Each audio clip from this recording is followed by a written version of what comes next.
Bom, vamos começar.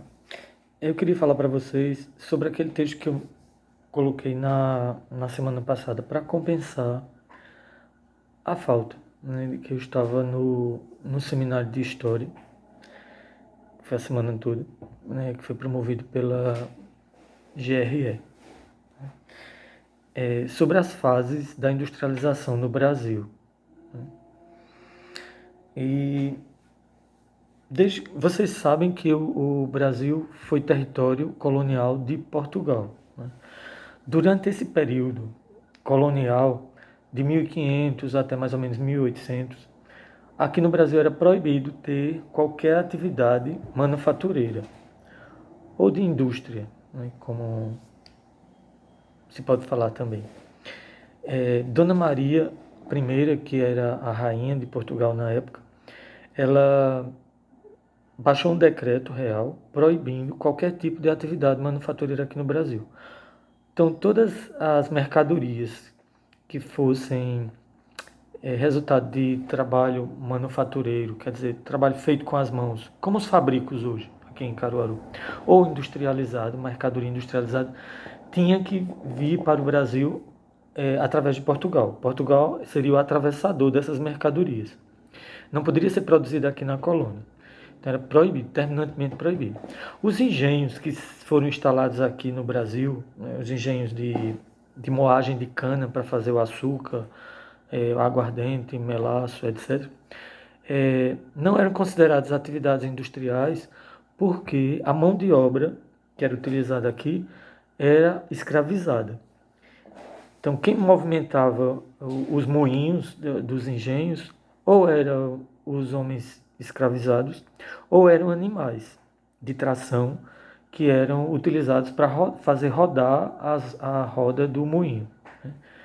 Então, não se utilizava aqui máquina a vapor nos engenhos de cana-de-açúcar. Então, em 1808, quando a família real veio para o Brasil, fugindo do exército de Napoleão que havia invadido o reino, porque o governo de Portugal tinha desobedecido o bloqueio continental que foi imposto, né, por Napoleão Bonaparte para tentar vencer, né, a Inglaterra. O governo português desobedeceu esse bloqueio porque a Inglaterra era parceira comercial e era parceira diplomática do governo português. Então, os, o, a corte portuguesa teve que fugir para a sua colônia aqui na América, ou seja, o Brasil. E uma das primeiras providências que Dom João de Bragança, que viria a se tornar Dom João VI, né, rei de Portugal, quando a mãe dele falecesse, foi abrir os portos às nações amigas.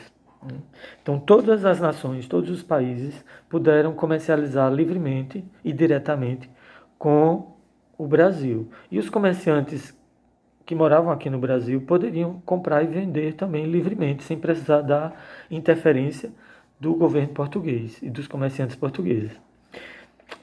Dom João também incentivou a manufatura. Ele acabou com aquela proibição de não haver manufaturas aqui no Brasil e incentivou. Só que não houve muita gente interessada, porque as mercadorias inglesas inundaram, invadiram, né, o mercado aqui do Brasil.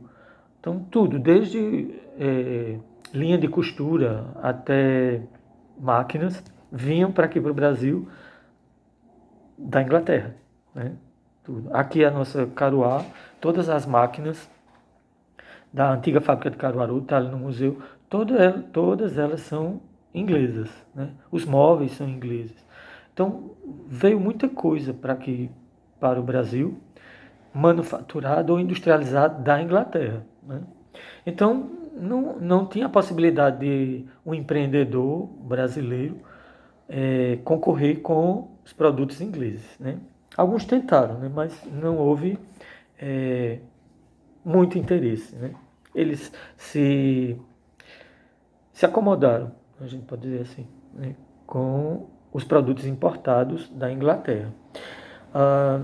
Nessa época também, no século XIX, veio para o Brasil muitos imigrantes europeus, italianos, espanhóis, alemães, austríacos, franceses.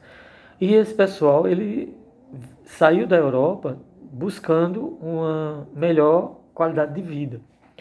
A Europa na época estava atravessando alguns problemas econômicos. Essas pessoas, algumas delas eram perseguidas, né, ou por causa da religião, ou por causa da política. E eles vieram aqui para a América. Alguns foram para os Estados Unidos, outros ficaram aqui no Brasil, outros foram para a Argentina. Os que vieram para cá, eles tinham já trabalhado em indústrias, em fábricas lá na Europa. Então eles tinham conhecimento, tinham a técnica, sabiam como funcionava a indústria. E essas pessoas acabaram contribuindo para uma melhoria na industrialização. E alguns deles, com as economias que tinham trazido lá da Europa, acabaram se tornando empreendedores, os primeiros industriais aqui do Brasil, né, que vieram, né, da Europa, principalmente os italianos, né, que abriram fábricas de tecidos, panificadoras, fábricas de alimentos, de utensílios pessoais e domésticos, fábricas de caçarolas, né, panelas, eletrodomésticos de uma maneira geral para a casa. E também utensílios pessoais, como sombrinhas, guarda-chuvas, chapéus, sapatos, que isso antes vinha da Europa, né? Aí passou a ser fabricado aqui no Brasil a partir é, da chegada, né, desses imigrantes que trouxeram esse conhecimento da manufatura, da indústria aqui para o Brasil. Ah, e a principal região que atraiu esses imigrantes foi justamente a região sudeste e sul, né, um pouquinho. Mas o sudeste, porque era onde estava a lavoura cafeeira. E os cafeicultores, eles tinham acumulado capital, lucros com a venda do café. Eles também foram os primeiros que receberam esses imigrantes. Alguns imigrantes vieram trabalhar nas lavouras de café, mas não duraram muito tempo por causa das condições de trabalho, né? E aí foram se dedicar a atividades urbanas, comércio ou manufatura ou indústria, né? E começou a se desenvolver essa pequena indústria aqui no Brasil, né? Quando chega os anos 20, né, tem a Primeira Guerra Mundial, de 14 a 18, e depois que acaba a guerra, os países europeus estavam arrasados, né? Tinham perdido seus campos de agricultura, né, de lavoura, tinha perdido homens, né, para a guerra e mulheres também, porque as cidades também foram bombardeadas. Muita mão de obra se perdeu. Os que não tinham morrido estavam inválidos, né, aleijados por conta da guerra. E a Europa estava arrasada, precisava se recuperar, né? Houve muitos investimentos, por exemplo, dos Estados Unidos, né, banqueiros dos Estados Unidos, grandes empresários, começaram a investir nos países europeus para reerguer a economia europeia. Mas em 1929, quando as pessoas achavam que estava tudo bem, né, a partir da década de 20, a partir de 1924, 25, essa economia que estava se recuperando começou a dar sinais de falência, né, de crise, né? Havia uma superprodução industrial, principalmente dos Estados Unidos, e não tinha quem comprasse, porque os países europeus estavam interessados em recuperar a sua economia, e não em comprar automóveis, é, máquinas de lavar, fogões, etc. Não, eles não estavam interessados, eles estavam interessados em recuperar a sua economia. Então, em 1929, houve a grande crise do capitalismo mundial. E essa grande crise acabou puxando para o fundo do poço todas as economias que dependiam da economia europeia e da economia dos Estados Unidos. O Brasil era o grande produtor de café nessa época. E o que aconteceu? As exportações de café caíram muito porque nem os Estados Unidos, nem os outros países europeus estavam interessados em comprar café. Eles queriam enfrentar agora as dificuldades geradas por essa grande crise. Resultado, o Brasil, a economia brasileira também foi arrastada para o fundo do poço. E aí os cafeicultores começaram a perder dinheiro. E isso fez com que eles se interessassem em aplicar os capitais que tinham, né, o dinheiro que tinha, em outras atividades. E a principal atividade que eles viram foi a industrialização, a indústria. Então, muitos cafeicultores acabaram abrindo indústrias lá em São Paulo, principalmente Rio de Janeiro, mas principalmente São Paulo. Mas por que São Paulo? Porque São Paulo já tinha uma malha ferroviária, ferrovias que ligavam todo o estado. Por conta da lavoura do café, as ferrovias foram construídas para transportar as sacas de café do interior, onde era plantado café, para o Porto de Santos. Havia estradas que foram abertas no governo de Washington Luiz, que ele abriu muitas estradas, principalmente lá em São Paulo, no Sudeste, né? Rio de Janeiro, São Paulo, Minas Gerais. Então já tinha uma infraestrutura, tinha portos, né, o Porto de Santos, desculpa, e o Porto do Rio de Janeiro, que poderiam escoar essa produção industrial do Brasil e também receber os insumos, né, aquilo que era necessário para a indústria nacional. Em 1930, Getúlio Vargas chega ao poder, ele dá um golpe, né, o grupo que apoiava ele deu um golpe no governo de Washington Luiz e ele chega ao poder. Getúlio Vargas foi um grande incentivador da indústria nacional. E o governo dele, uma parte do governo dele pega, uma parte não, todo o governo dele pega o período da Segunda Guerra Mundial, que começou em 1939.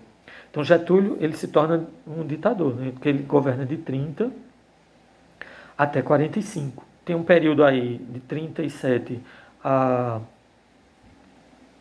aliás, de 34 a 37, que é um período chamado período constitucional, democrático. Ele governou constitucionalmente, com uma Constituição, mas de 37 a 45, de 30 a 34, ele governou sem Constituição, sem Congresso, e de 37 a 45 ele também governou sem Constituição e sem Congresso. Então, em 1939 começa a guerra, e aí os países na Europa e os Estados Unidos estão muito voltados para a produção para a guerra. E o Brasil precisava de mercadorias e produtos que eram importados desses países. Então Getúlio Vargas começa a incentivar a indústria de substituição, ou seja, abrir indústrias aqui no Brasil para substituir aqueles produtos que vinham das indústrias estrangeiras.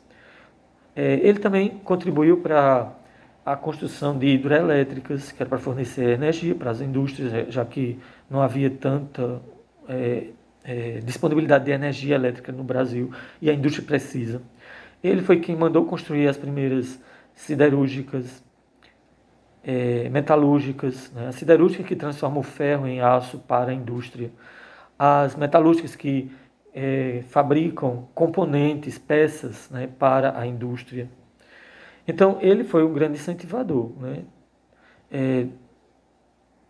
Pode-se dizer que a Revolução Industrial brasileira começa exatamente com Getúlio Vargas. Apesar dos antecedentes, né, de Irineu Evangelista, de Souza lá na época do Império, que abriu algumas indústrias, mas só no Rio de Janeiro, né?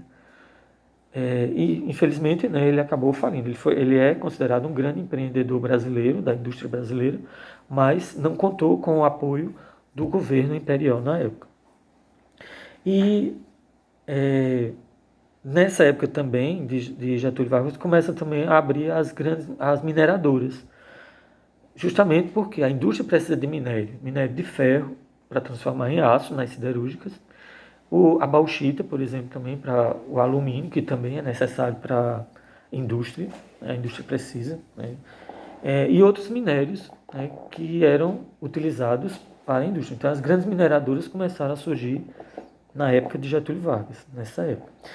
Na década de 50, em 1953, já quando Getúlio Vargas volta através do voto em 1951, então em 1953 ele cria a Petrobras, né, a estatal Petrobras, que iria controlar a exploração e a distribuição e refino mais tarde do petróleo aqui no território nacional, né? Então ele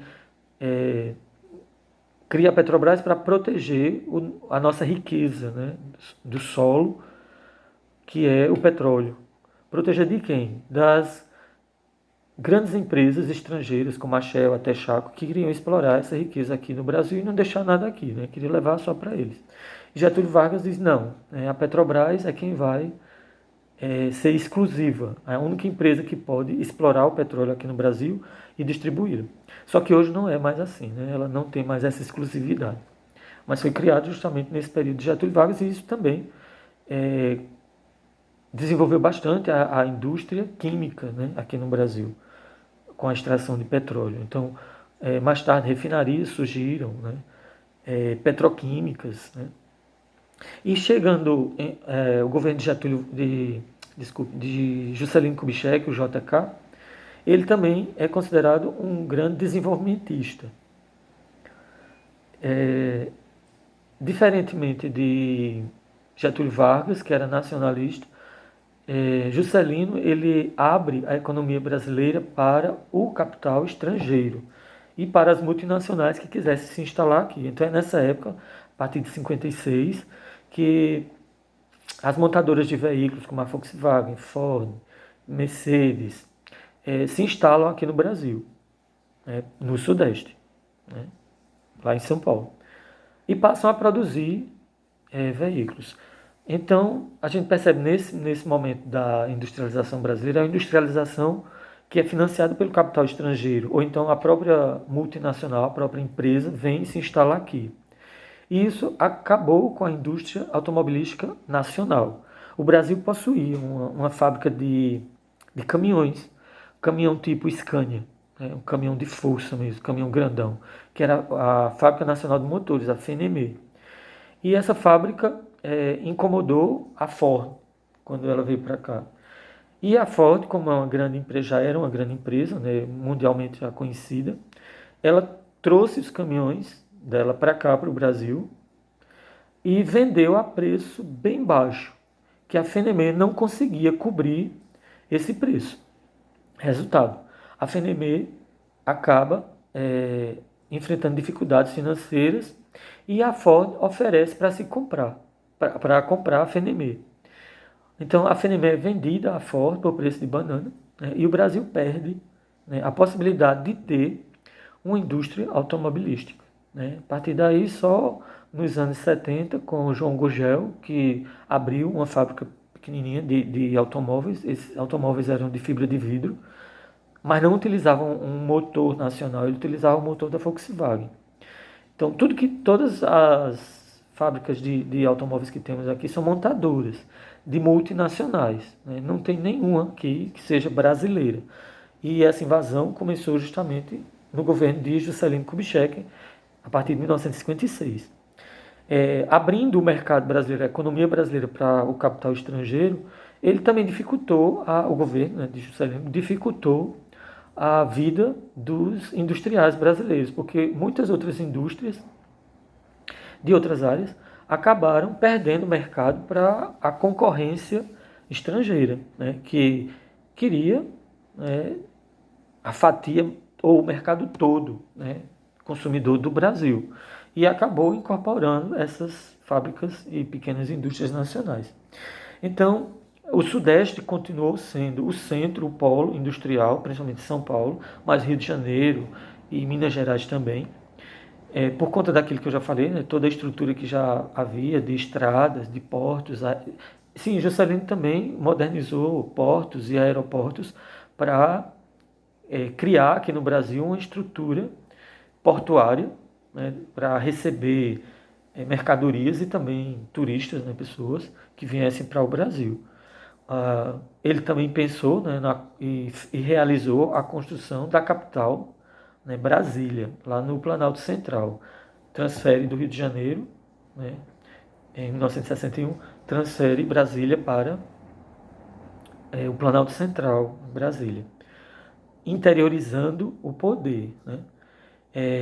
Mas a indústria ainda ficou centralizada lá no Sudeste. É somente durante os governos militares, a partir do final da década de 60 e os anos 70, com a criação das superintendências de desenvolvimentos regionais, como a Sudene, a Sudan, né, da Amazônia, que há um incentivo do governo federal para que indústrias se instalem nessas regiões. Então foi criado o polo industrial e petroquímico lá de Camaçari, em Salvador, na Bahia. Foi criado o polo industrial aqui de Pernambuco, em Jaboatão, ali no Curado, Jaboatão dos Guararapes.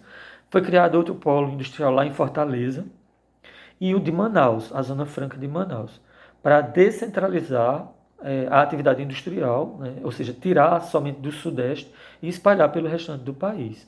Já havia uma industrialização em Curitiba, já havia um polo em Curitiba, no Paraná, e em Porto Alegre, Minas Gerais um pouco. Mas essa descentralização acabou fazendo com que também indústrias multinacionais, estrangeiras, se instalassem. Então, aqui no Curado, boa parte das indústrias eram multinacionais, eram estrangeiras que se instalaram aqui, por exemplo, a exemplo da Philips, né, da Rest, uma indústria química, da Bayer também. Então, são exemplos de que a industrialização brasileira ela é feita com um capital estrangeiro, através de multinacionais também, e dependente, né, do conhecimento, da tecnologia de outros países, dos chamados países mais industrializados. Bom, era isso que eu queria esclarecer para vocês a respeito daquele texto. Eu espero que vocês tenham lido e realizem as atividades que ficaram, porque aí vocês tiram a foto da atividade no caderno e enviam para mim. Pode ser no privado, né, não tem problema.